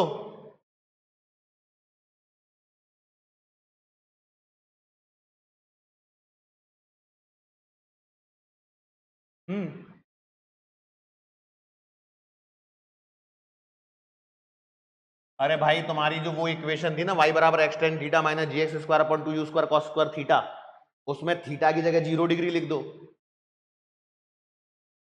यही आएगी। अरे यही आएगी ना, बस सोचना क्या है। चलो एक सवाल मेरे लिए कर दो, तब तक मेरे लिए टिकट बुक करना इंपॉर्टेंट है। तो ये है, मान लेते हैं ये एक हमारा टावर है। अच्छा इसमें भी फिर से वही सेम सवाल चल सकते हैं। h बराबर मैं दे रहा हूं 20 मीटर का टावर है, और मैंने यहां से एक ऑब्जेक्ट को 5 मीटर प्रति सेकंड की रफ्तार से थ्रो किया है। सवाल को मैं डिफिकल्ट बनाऊं कि आसान दूं, मीडियम दे दूं। 5 मीटर पर सेकंड से 20 मीटर के टावर से थ्रो किया है। क्वेश्चन है फाइंड डिस्प्लेसमेंट एट t बराबर 1 सेकेंड। ठीक है, कर सकते हो क्या?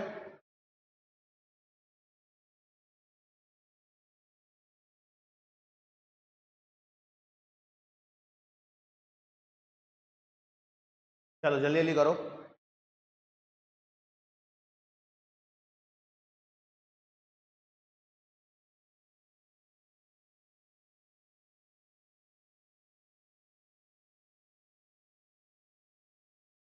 चलो इसमें क्या करना है? किया ही नहीं ना। देखो ये जाएगा ऐसे, अरे यार कलर चेंज किया तो था। ये इधर से ऐसे आएगा क्या? अब मुझे क्या बोला है उसने, t बराबर 1 पे तुम्हें क्या चाहिए? डिस्प्लेसमेंट चाहिए। तो x निकालना है, y निकालना है और under root X square plus Y square. तो x बराबर क्या आएगा? U X T plus half A X T square. तो देखो ए एक्स तो 0, यू एक्स कितना है 5, तो x कितना आएगा 5 इंटू 1, तो इट एम्प्लाइज x बराबर आ गया तुम्हारा 5। अब कौन चाहिए?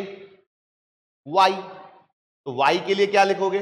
y के लिए लिखोगे U Y T plus half A Y T square. तो y बराबर देखो ये तो 0 प्लस हाफ ए वाई मतलब -10 और t मतलब 1 स्क्वायर, तो y आ गया तुम्हारा -5।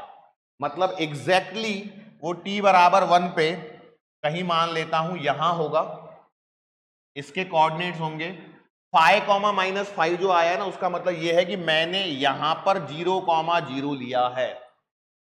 ये बात पता होनी चाहिए, क्योंकि ये बेसिक कॉन्सेप्ट है भैया। मोशन जहां से स्टार्ट होती है हमेशा उसी को हम ओरिजिन मानते हैं। हाँ, उसके बाद चेंज करना पड़ जाए वो अलग बात है। सोचो यदि ये 0,0 है तो ये आएगा 5, सॉरी -5। मैंने देखो 0,0 का इसका कलर सेम रखा है, लेकिन किंतु परंतु सोचो यदि ये तुम्हारा 0,0 होता तो अब क्या होता? इसके करस्पॉन्ड में क्या होते इसके कोऑर्डिनेट्स बताओ? क्या? वही तो पूछ रहा हूं, ओरली बताना है भाई। देखो x में तो कोई फर्क नहीं पड़ेगा, x तो इधर ही चलना है, तो x कोऑर्डिनेट तो तुम्हारा इसके करस्पॉन्डेंट में 5 ही रहने वाला है। फर्क किस में आएगा? y में। तो देखो ऊपर से तुम 5 आए हो तो नीचे से कितना? 20 - 5 15। सोचो अब एग्जाम में पता क्या है, मान लो ये सेम सवाल हलवा सवाल है, ये रॉकेट साइंस है, हलवा है, बस ओरिजिन यहां दे दे तो 99% बच्चे यही कोऑर्डिनेट निकालेंगे क्या? कोऑर्डिनेट सब यही निकालने वाले, सबको आता है ये सवाल। इसके बाद जो दिमाग नहीं लगाया ना उसे सिली मिस्टेक कहते हैं। तुम कहते सिली मिस्टेक हो गई, सिली मिस्टेक ही तो है। ओरिजिन तुमने वहां से चालू किया पर सवाल में उसने यहां दिया। दो आंसर पॉसिबल है ना इसके। हालांकि अब तुम्हें डिस्प्लेसमेंट पूछा है मैंने, तो कोऑर्डिनेट यहीं रहेंगे कि यहां रहेंगे? मैंने तो डायरेक्ट डिस्प्लेसमेंट पूछा है, तो मतलब यही रहेंगे, क्योंकि यहीं से तुम इसे मेजर करोगे। तो बोलो कितना आ जाएगा डिस्प्लेसमेंट फिर? √5 का स्क्वायर प्लस -5 का स्क्वायर और ये 5√2। बोलो क्लियर है क्या? दिख रहा है ना? हाँ, समझ में आया? छोटी चीजें होती हैं। एग्जाम नीट का है तुम्हारा, जेई एडवांस नहीं दे रहे हो तुम। जब जेई एडवांस में सोचेंगे ना तब बहुत लेवल पे सोचना पड़ेगा, और हमें अपनी बुद्धि का लेवल उस हिसाब से बनाना पड़ता है बेटा। चलो ये अगला सवाल तुमने किया, कर लिया, सही आ रहा है भाई। देखो एक तो 5 वाला ही सवाल है, एक 10 वाला सवाल है, कर सकते हो ना?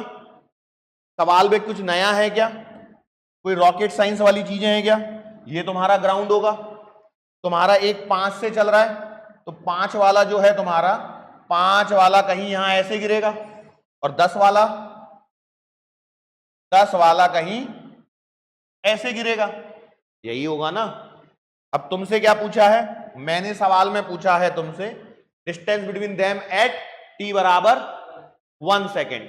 तो भैया इसके लिए तुम t बराबर 1 सेकेंड में कहां होगे? ये पिछला सवाल सेम है, रिपीट, 5 कॉमा -5 पे।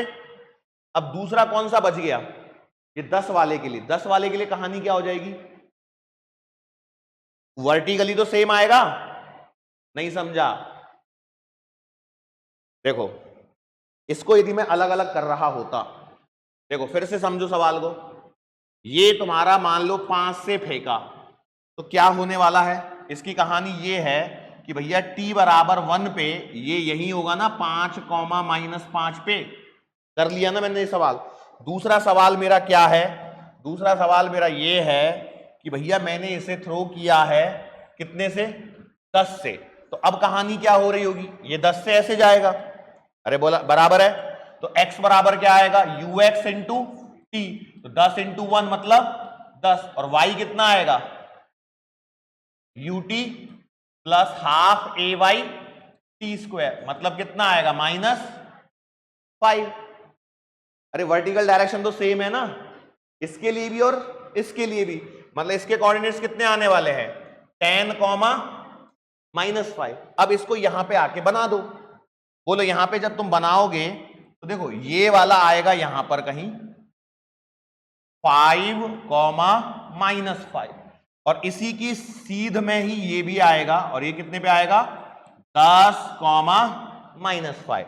तो जो इन दोनों के बीच का डिस्प्लेसमेंट होगा क्या वो ये वाला होगा डिस्टेंस, और ये कितनी होगी? 5 मीटर। कुछ भी कर सकते हो। r इक्वल टू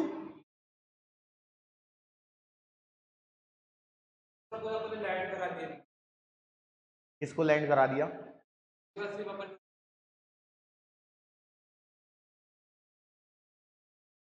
नहीं समझा मेरे को अभी भी। हाँ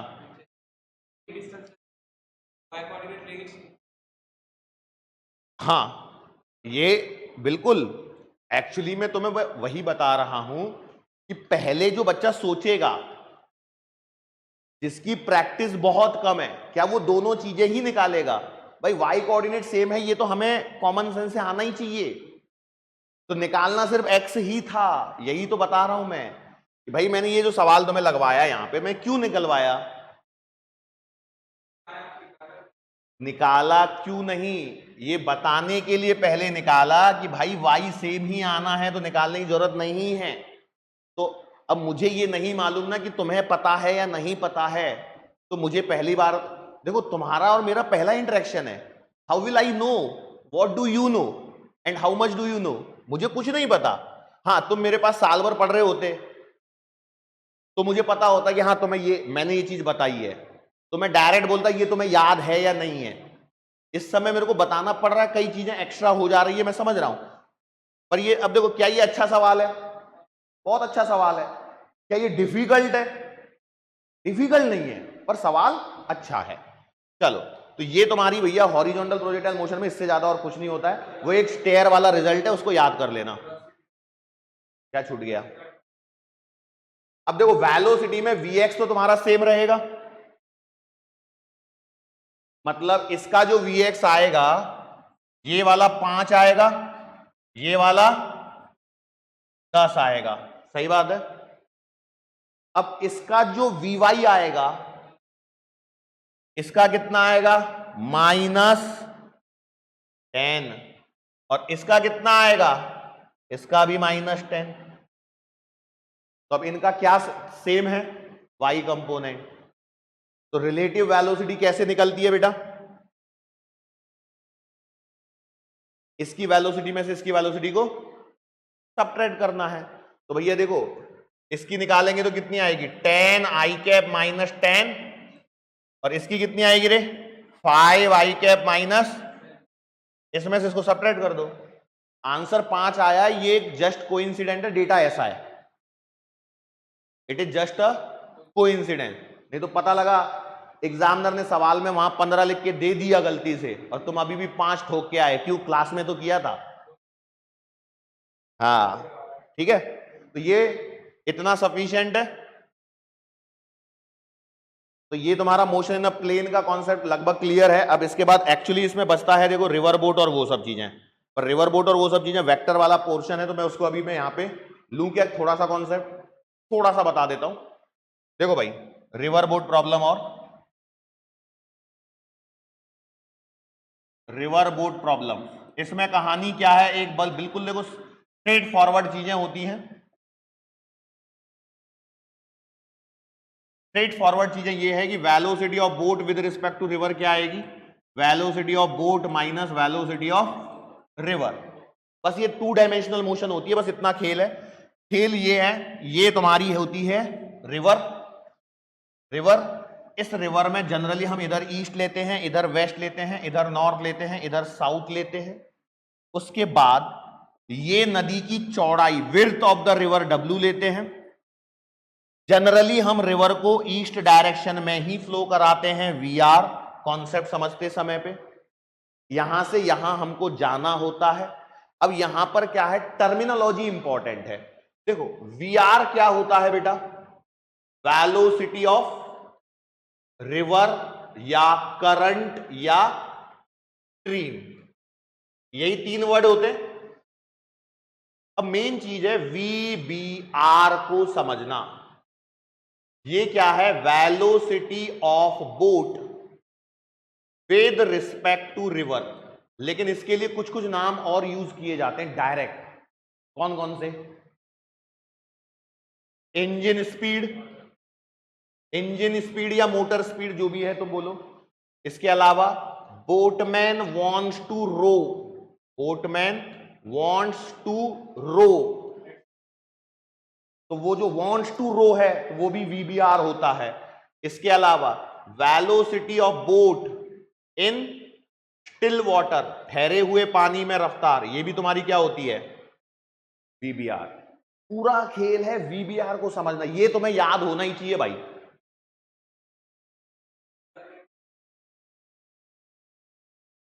वो 1D वाली हो गई तुम जो सोच रहे हो, हम 2D में बात कर रहे हैं। 1D में आज कोई बात कर ही नहीं रहे हम, ये 2D वाली है ना। देख नदी इधर फ्लो कर रही है ना मेरी ईस्ट में, और मैं इधर क्रॉस करने की कोशिश करने वाला हूं। अब इसके बाद कौन बच गया बेटा तुम्हारा, VB।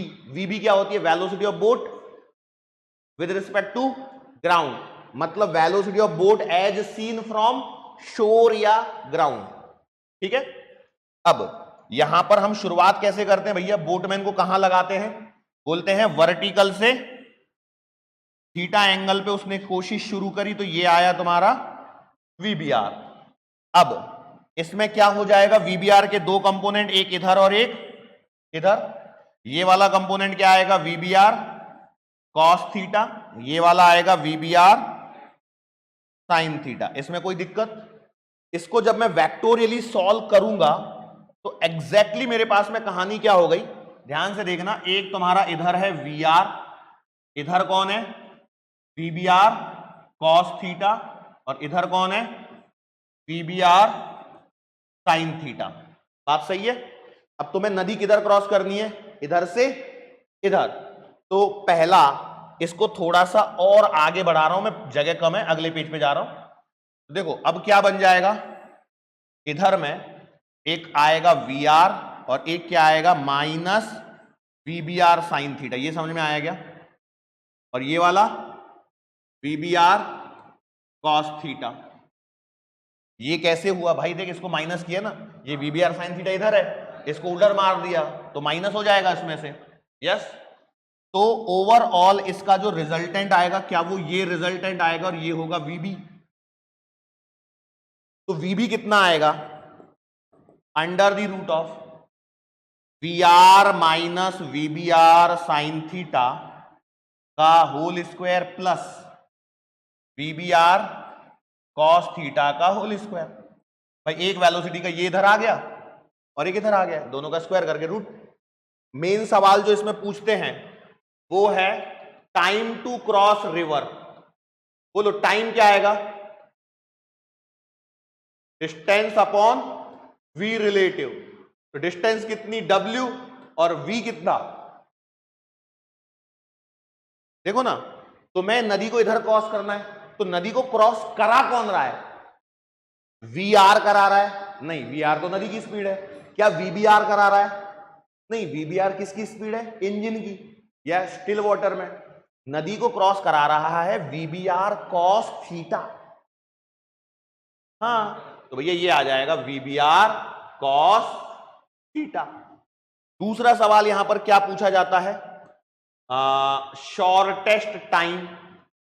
तो भैया देखो, शॉर्टेस्ट टाइम की यदि मुझे बात करनी, टाइम को छोटा बनाना है, तो डिनोमिनेटर को बड़ा करना पड़ेगा क्या? तो डिनोमिनेटर बड़ा हो जाएगा, तो टी शॉर्टेस्ट जो आएगा वो कितना आएगा? W upon VBR cos theta maximum 1। और ये कब होगा शॉर्टेस्ट टाइम में? जब थीटा क्या हो? ये कब होगा? थीटा बराबर 0 डिग्री। अर्थात बोटमैन कैसे तैरे, आदमी को कैसे तैरना चाहिए? Perpendicular to river flow. River flow के परपेंडिकुलर तैरेगा तो ही शॉर्टेस्ट टाइम आएगा। और इसके बाद क्या आएगा? तीसरा आएगा शॉर्टेस्ट पाथ। तो शॉर्टेस्ट पाथ कब आएगा? जब थीटा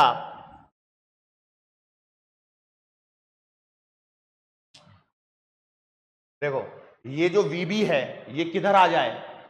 अभी इधर है, मतलब इसको मैं फिर से बताता हूं, ध्यान से देखना। कहानी ये थी, ये नदी में हम चले। अब यहां पर छोटा सा ध्यान देना, यहां से हम शुरू कर रहे थे और हमारी बोट जब हम देखेंगे तो एक्चुअली ऐसे जाएगी ग्राउंड पे देखने पर। तो ये तो तुम्हारा पैरामीटर है W, इसे हम कहते हैं हॉरिजॉन्टल ड्रिफ्ट x। यहां पर तुम t बराबर 0 पर हो और तुम यहां पर, ये तुम्हारी फाइनल पोजीशन है। तो अब यहां पर ये जो चीज है इसके अलोंग कौन है पता है? VB। और ये डिस्टेंस कौन है? S। हम नोटेशन लिए हैं, W नदी की विड्थ है, विड्थ ऑफ रिवर, और x क्या है? Horizontal drift. अब हॉरिजॉन्टल ड्रिफ्ट कितनी आएगी? x। डिस्टेंस बराबर स्पीड इनटू स्पीड कितनी? तो जो इसे इस डायरेक्शन में ले जा रही है, तो कितनी? VR minus VBR sine theta. और टाइम, नदी को क्रॉस करने का टाइम कितना? VBR sorry W upon VBR cos theta.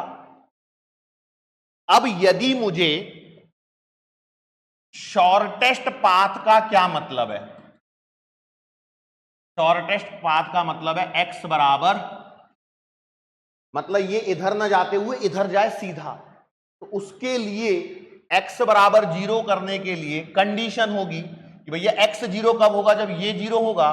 तो थीटा बराबर कंडीशन आएगी sine inverse VR upon VBR।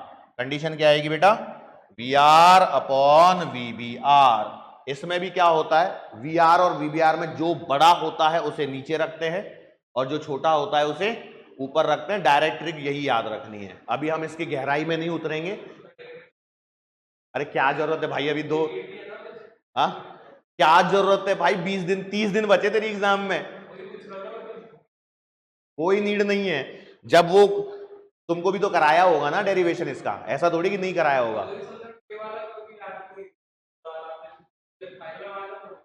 वो याद नहीं है भाई, ये निकलवाया होगा यार हॉरिजॉन्टल ड्रिफ्ट फिर से। डिराइव कहां किया मैंने? कोई डेरिवेशन नहीं है, फिर से सोच तू।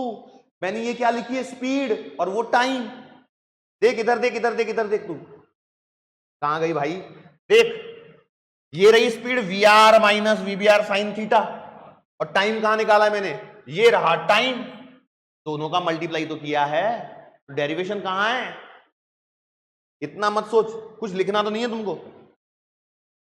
लिखना है इसके बाद वाला कौन सी चीज? इसमें क्या याद रखना है तुम्हें मालूम है ना? मैंने अभी भी बोला था तुम्हें,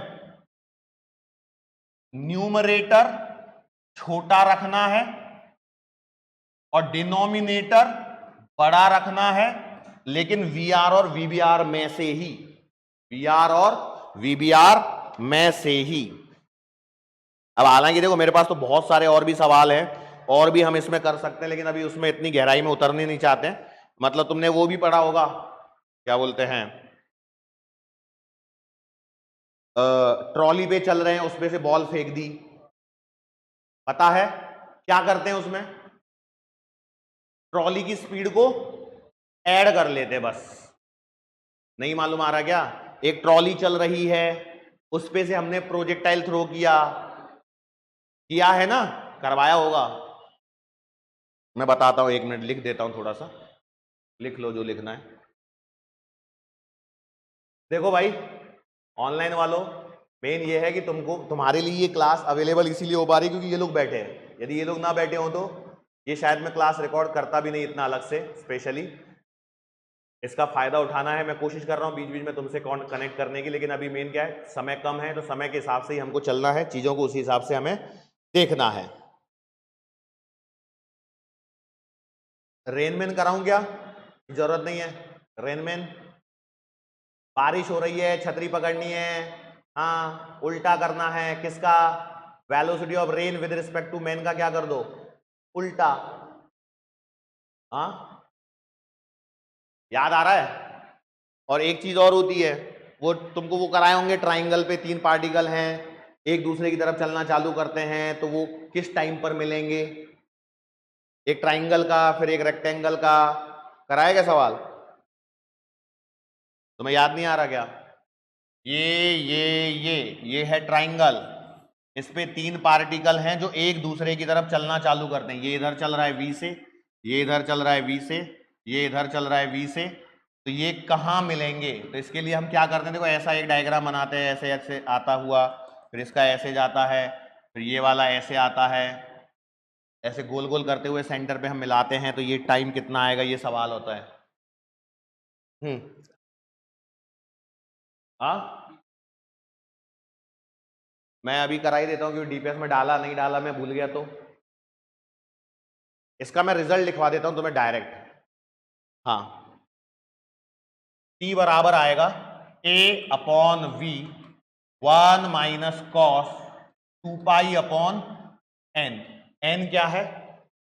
नंबर ऑफ साइड्स, मतलब जैसे ये ट्राइंगल है तो ट्राइंगल में 3, स्क्वायर होता तो 4, पेंटागन होता तो 5।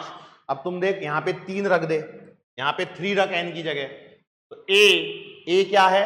ये ट्राइंगल की साइड्स। V क्या है? वो हर एक की स्पीड है। 1 माइनस कॉस 2 पाई अपॉन 3 का मतलब 120 डिग्री, और 120 डिग्री का मतलब 120 डिग्री का मतलब बोलो फटाफट, 1 माइनस माइनस 1/2, तो कितना आएगा? 1 माइनस माइनस 1 3/2, 2 पर जाएगा तो 2a अपॉन 3b, यह आ गया T का आंसर। अब n की वैल्यू रखता चले जा। अब ये क्या है, देखो इसका भी डेरिवेशन होता है, लेकिन याद रख लो तो ज्यादा बेटर है, कहां दिमाग लगाना है।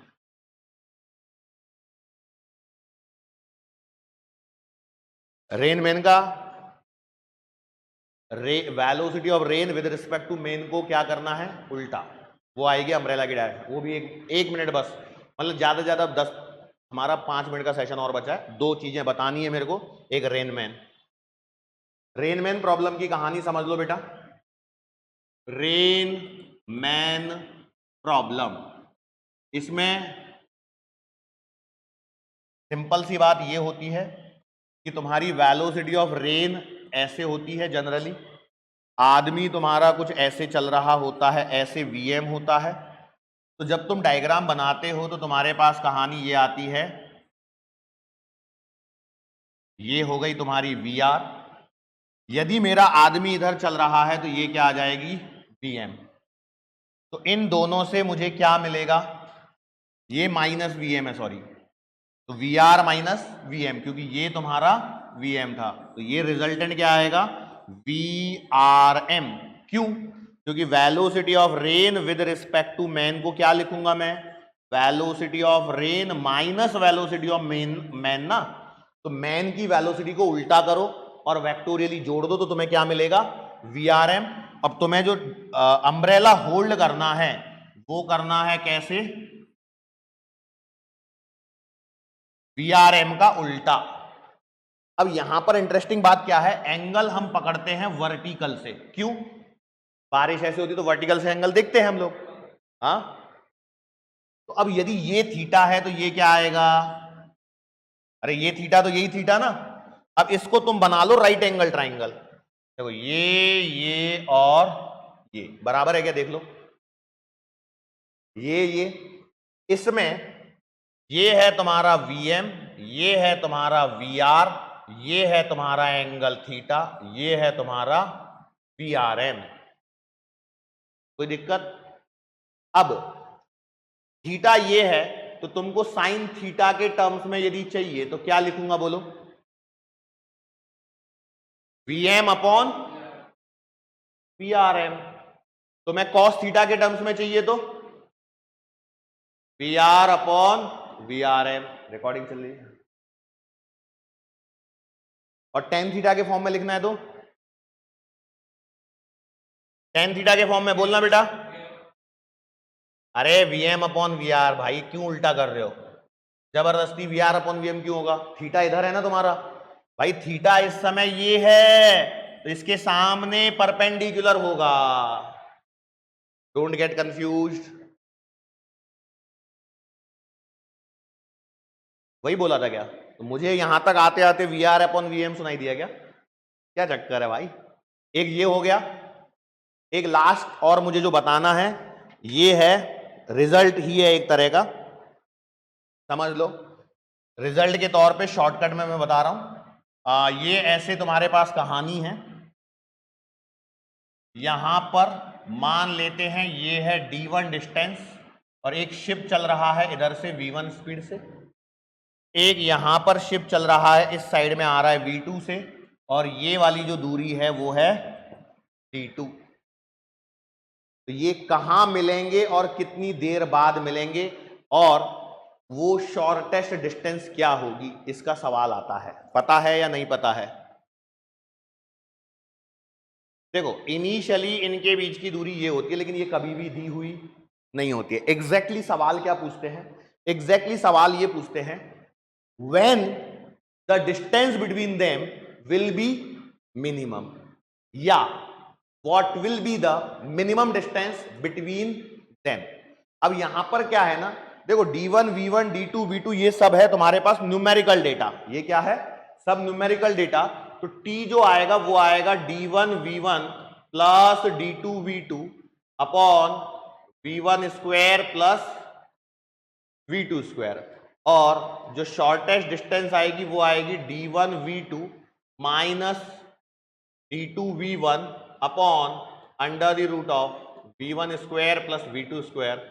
एक बार मैं चेक कर लेता हूं, वैसे तो सही होनी चाहिए।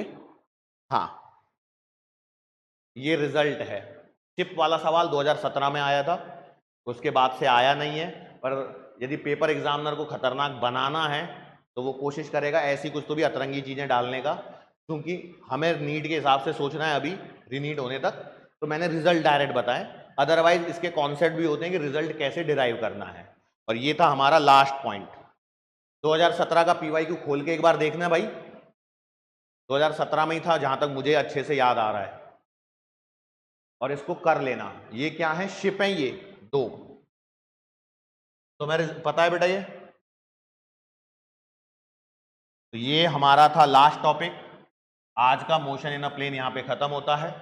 कल हम लोग NLM खत्म करेंगे विद फ्रिक्शन, पूरी कोशिश यही करनी है। और आप लोगों के लिए भी